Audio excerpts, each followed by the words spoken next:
This statement by Jesus will become more and more relevant as we continue to investigate what the days of Noah were like. The book of Enoch tells us several things, such as the number of fallen angels, or watchers as they are referred, where they landed, and what they taught mankind. It even lists the names of 20 of the fallen angels. But as it pertains to the mystery schools, it is very interesting the kinds of things that these watchers taught humanity. It states, quote, Azazel taught them to make swords, knives, shields, and breastplates, and made known to them metals and the skill of working them for bracelets and jewelry. Azazel also taught the use of antimony for coloring the eyelids, along with all types of precious stones and dye formulas. From this arose great disobedience. They were led astray, they committed immorality, they became corrupt in all their ways. Semyaza taught cursing and root cutting. Armeros, curse lifting. Barakoyel taught star signs. Kokabel, star patterns. Ezekiel, cloud lore. Arakiel, land signs. Shamziel, sun signs. And Sariel, moon pathways. End quote. According to the book of Enoch, this is the origin of the mystery schools. The fallen angels taught mankind weapon making and warfare, applying makeup and jewelry, introduced mankind to psychedelic drugs, vampirism, enchantments and cursings, as well as astrology.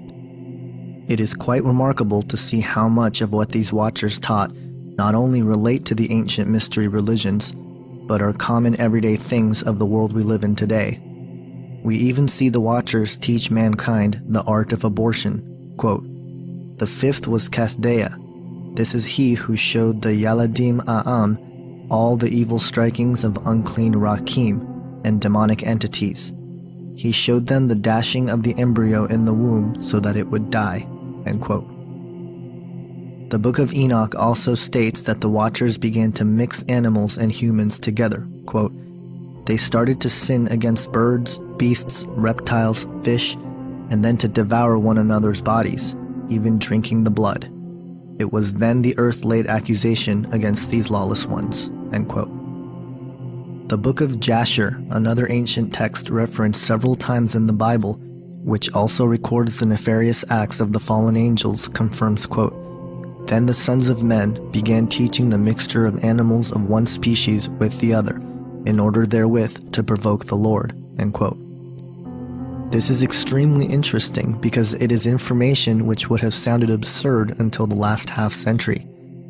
It is not talking about hybridization, but of creating creatures that go beyond their own kind as God created man, animals, and plants.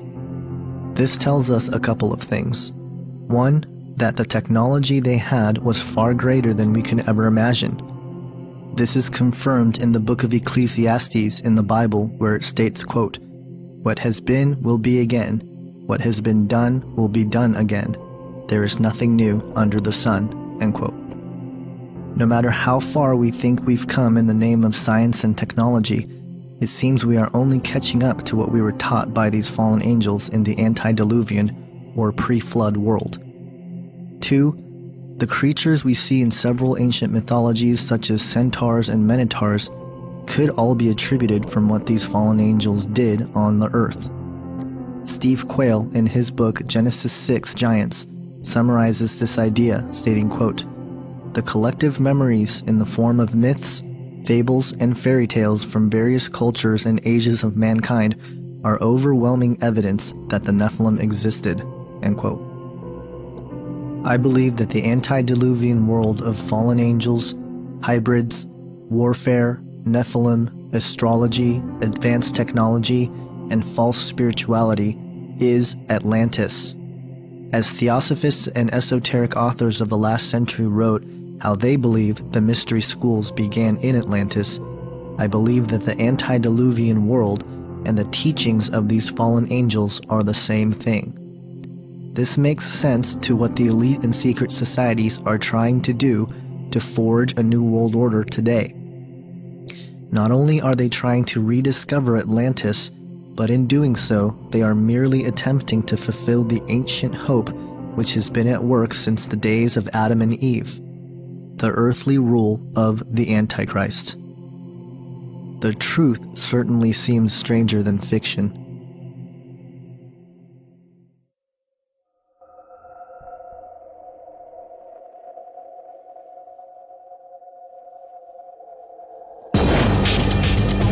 Even jaded New Yorkers scratching their heads. A mysterious silver shiny object or object was floating in the sky yesterday. You can see all people have stopped in the street there in their tracks looking at it. Some folks say they saw lights. Others were maybe waiting for little green men to arrive. Possessed Centerville, a buzz denied, a bright blue light spotted moving in the sky. And here's what she captured, this bright, fiery light moving across the sky. Police surveyors say they found what can only be described as the wreckage of a crashed spaceship. That's good proof, right? Stacey Gibson can't tell you what she captured on home video, but she can tell you she's never seen anything like it.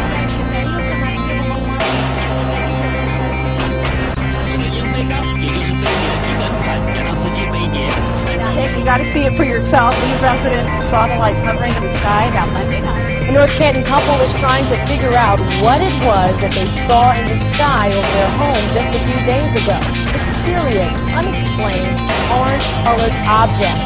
And they tell us that they saw lights, but those lights were not from an airplane or a helicopter, and these lights dropped something as they hung low over the sky.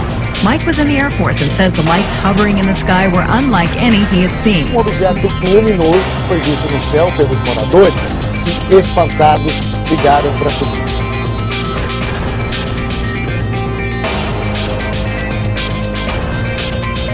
Siete las esferas que lograron verse en el centro de Lima, en lugares como el de la Avenida España.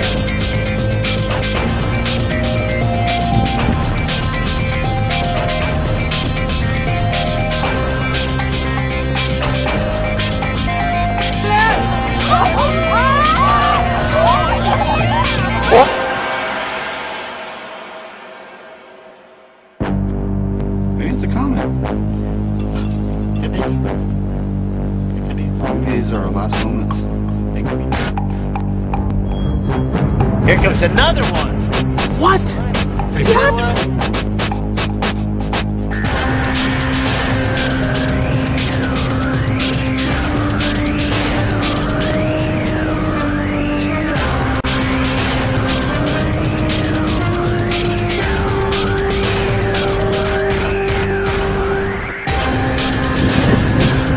I don't know if I'm getting it or not. Oh, the top is even metallic.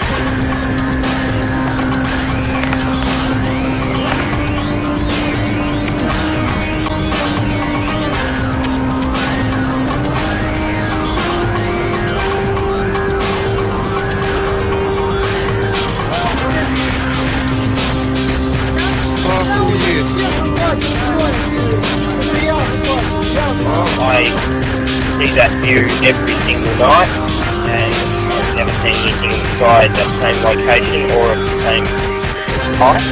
Never seen those sort of lights up in the sky.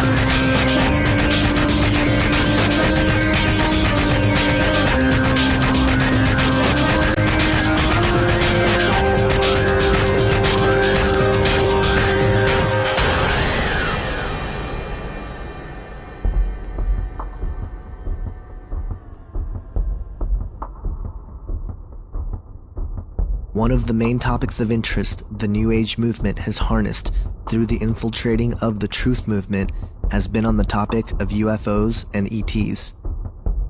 Many of these folks, like David Wilcock, David Icke, Jordan Maxwell, and many others, have in fact verified the concept that the UFO phenomenon is not necessarily flesh and blood beings, but are a race of highly evolved spiritual entities who have attained what we refer to as godhood and power over the elements of nature and physics of which we are currently limited to. This is eerily similar to the sacred promise given to the inner members of the New World Order.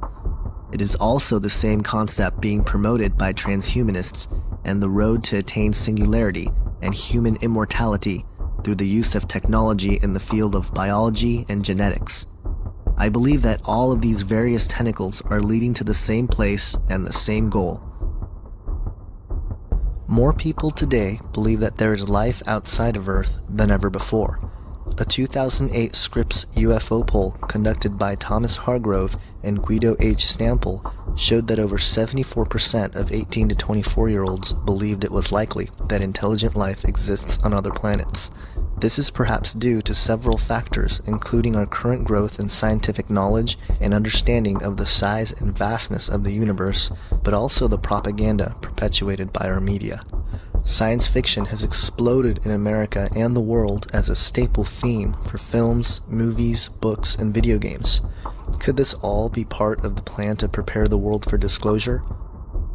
I think the New Age, as well as the mainstream sort of media, and I mean like movies and television shows, and everybody's been shoving this alien UFO thing down our throats because it has so many uses for the Antichrist system. I've said many times, I don't know if this is the way that it will all be set up. It is just a really convenient way if it does go down like this, because it does do three main things that are needed for the Antichrist system. Number one, it causes the world to reject God. We've been sold this erroneous idea that if aliens exist, then God doesn't. So the headlines the day after would read, you know, God proven wrong or whatever. The whole world would be united in its rejection of God overnight. So that certainly would play in, obviously, to the biblical account of this world order at the end of time. Also, we would believe ourselves to be God. This one would take a little bit longer to sink in, but the idea that aliens, in a real sort of evolution kind of way, just evolved, and that it could be sold to us that they were somehow our creators in the sense that they genetically modified us, or they might have some excuse to the origin of life or something to that effect. Ultimately, we would see them as gods in the sense of their perhaps abilities or their technological advancement, and it really depends on this point of how and what they say about us, if they say anything, or if in the discovering of them that it is implied in some way that we ourselves could be like them and therefore like gods. And that really goes into the third part, which is the evolution. I think that this concept of evolution is crucial to so much of what the Antichrist system does, especially the genocide based on belief system that happens in the end time scenario, really requires, as it did in the Third Reich, an idea of evolution. There's a concept that there's certain people that are not fit for the new system, the new evolution. They were sort of helping humanity evolve by the elimination of those that weren't ready for the new age, the new world. Hitler believed in the fifth root race of Blavatsky, but yet I think this new system is going to have a very unique version of evolution. And of course, the appearance of aliens really validates that on a worldwide scale. No longer do you have to, have this sort of underground preaching of theosophy as it was in Hitler's time, but rather the whole world is united in this understanding, or perceived understanding, of potential evolution coming. After all, the aliens are here. We can be like them. They just simply evolved like we have the potential to do. We can become like them. We can communicate telepathically or whatever, as long as we are willing to take that next step. And there's this great precipice that we're now at this ability to move to this next level, but it's all going to be in the context of God has just recently been disproven, but yet there will be people on earth that can't quite go with the new system because they're stuck in the old paradigm of God does exist and the Bible was accurate and these aliens are a deception. Those people will be presented as enemy number one and will be viewed as the thing that's holding us back from the potential evolution.